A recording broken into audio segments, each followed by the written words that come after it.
Visa ഉണ്ട്, അതിന് ഇത്ര ലക്ഷം ഉറുപ്പ്യ തരണം എന്ന് പറഞ്ഞിട്ട് ആളുകളെ കൊണ്ടുപോകും.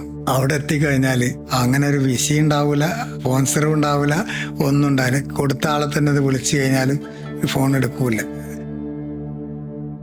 ഈ കാറ്റടിക്കുമ്പോൾ മണ്ണ് ഈ കണ്ണിലും എന്താ പറയുക, ഒരു ഒത്തിരി കരഞ്ഞിട്ടുണ്ട്, ഒത്തിരി ഒരുപാട് ഇങ്ങനെ.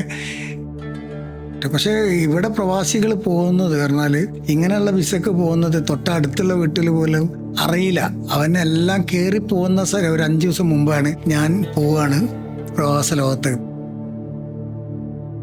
ഞാൻ മാമനോട് പറഞ്ഞേ അവരെ പോലീസ് പിടിച്ചെന്ന് പറഞ്ഞേക്ക് പേപ്പർ റെഡിയാക്കുന്നുണ്ട്, നീ പെട്ടെന്ന് കയറി പോകണം, നീ ഇവിടെ നിൽക്കാൻ പറ്റില്ല, കാരണം ഫാമിലി വിസ ആണെന്ന് പറഞ്ഞ് അവളെ നാട്ടിലേക്ക് കയറ്റി വിട്ട്.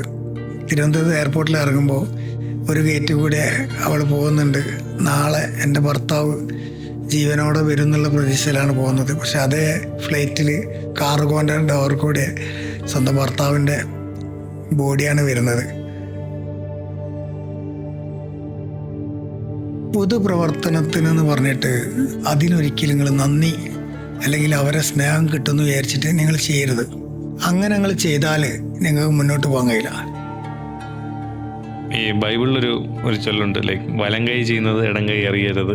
അതെന്നാണ് ഖുർആനിലും പറയുന്നത്, അതിലും ഭഗവത്ഗീതയിലും പറയുന്നുണ്ട്. എല്ലാ മതഗ്രന്ഥങ്ങളൊക്കെ ഉഷാറാണ്, മനുഷ്യരാണ് പ്രശ്നമാണ്.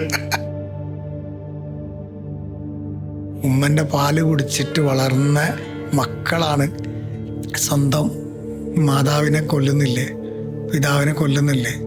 അപ്പം എല്ലാ നാട്ടിലും ഉണ്ടാവും. നമ്മൾ നന്നാവുക. നമ്മൾ പള്ളിയിലും അമ്പലത്തിലും ചർച്ചിലും ഒന്നും പോണ്ട. ഏറ്റവും വലിയ മാതാവിൻ്റെ കാലിൻ്റെ അടിയിലാണ് സ്വർഗം എന്ന് പറഞ്ഞത്. ഇതിനെ കൊണ്ടുപോയിട്ട് ആദ്യം നമ്മൾ വൃദ്ധസ്ഥാനത്ത് കൊണ്ടുപോയിടുക, എന്നിട്ട് നമ്മൾ അമ്പലത്തിലും പള്ളിയിലും പോയിട്ട് എന്ത് കാര്യമുള്ളത്?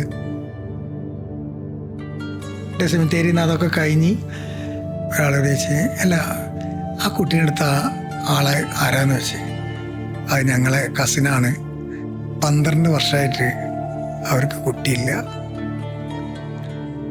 വല്ലാത്തൊരവസ്ഥ എന്ന് പറഞ്ഞാൽ മക്കളുള്ള മാതാപിതാക്കൾ ചില ഫേസ്ബുക്കിലൊക്കെ കാണാൻ അടിച്ചിട്ട് പരിക്കേൽപ്പിക്കുന്നത്, അടിച്ച് കൊല്ലുന്നത്.